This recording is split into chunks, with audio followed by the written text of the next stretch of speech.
6 years after the wedding, the couple still married had turned toward each other 87 times out of 100. The ones who divorced, 33. Same vows, same wedding photos, wildly different odds. And the difference didn't show up in their fights. It showed up in about 4 seconds. 4 seconds, usually right after one of them said some version of, "Hey, guess what happened?" There are 4 ways to answer in that window. 3 of them feel perfectly kind while you're doing them.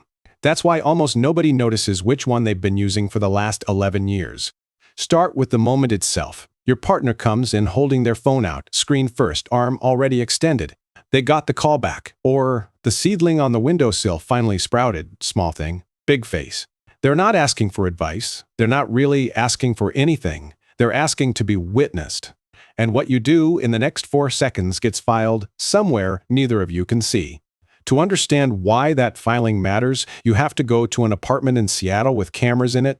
In the 1990s, John Gottman rented a studio overlooking a canal and turned it into a lab. Couples moved in for a weekend. Groceries, laundry, TV, arguments about the TV, all of it on tape. He wasn't hunting for the screaming, he was counting something much smaller, which he called bids. A bid is any tiny attempt to get someone's attention. It barely registers as communication. Look at that boat. My back's killing me. Did I tell you about Tuesday? Each one is a small hand raised, and you can do 3 things with a raised hand. You can turn toward it, look up, ask, react. You can turn away, or you can turn against it. Turning away isn't hostile. It's just continuing to scroll. It's finishing your sentence first. Gottman tracked newlyweds, then went back 6 years later to see who was still married. The couples who made it had turned toward each other's bids roughly 87% of the time. The couples who divorced, 33. That's the whole gap. Nobody in either group remembered a single bid. Which should feel strange. We're all convinced the dangerous moments are the loud ones. The slam door. The thing you said at 1 in the morning that you'd take back if you could. But fights are noisy, and noisy things get repaired. Somebody apologizes, somebody brings coffee, somebody says we should talk. A 4-second miss generates no noise at all. There's nothing to apologize for, so nobody ever does. And here's where it gets more specific, because it turns out not all bids carry the same weight. One kind predicts the future far better than the rest, and it's the happy kind. That's where a psychologist named Shelly Gable comes in, asking a question the whole field had mostly skipped. For decades, relationship science studied disaster, how couples handle stress, illness, money, loss, betrayal. Gable asked the opposite question.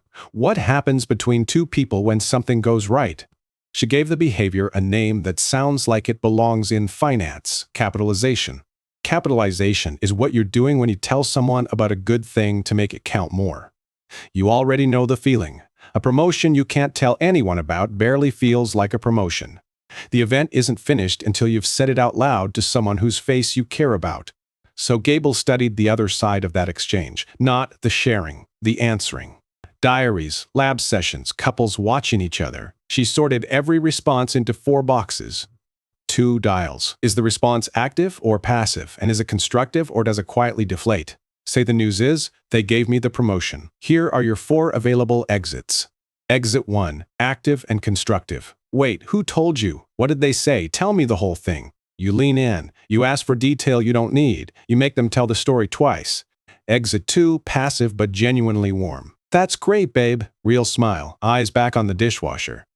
Exit 3, active but deflating. Isn't that more travel? What happens to your Thursdays? Did you ask about pay? Exit 4, passive and deflating. That's cool. You're not going to believe the day I had.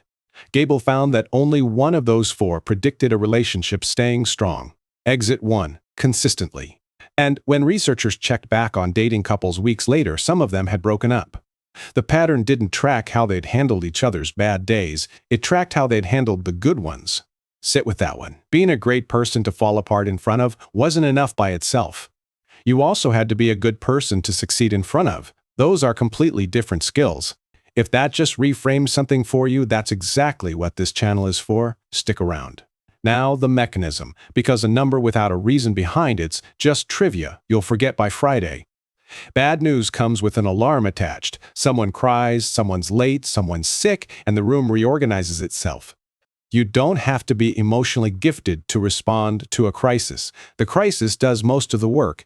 Good news arrives with no alarm. Nothing's on fire. Nobody's watching the clock. Nothing is required of you.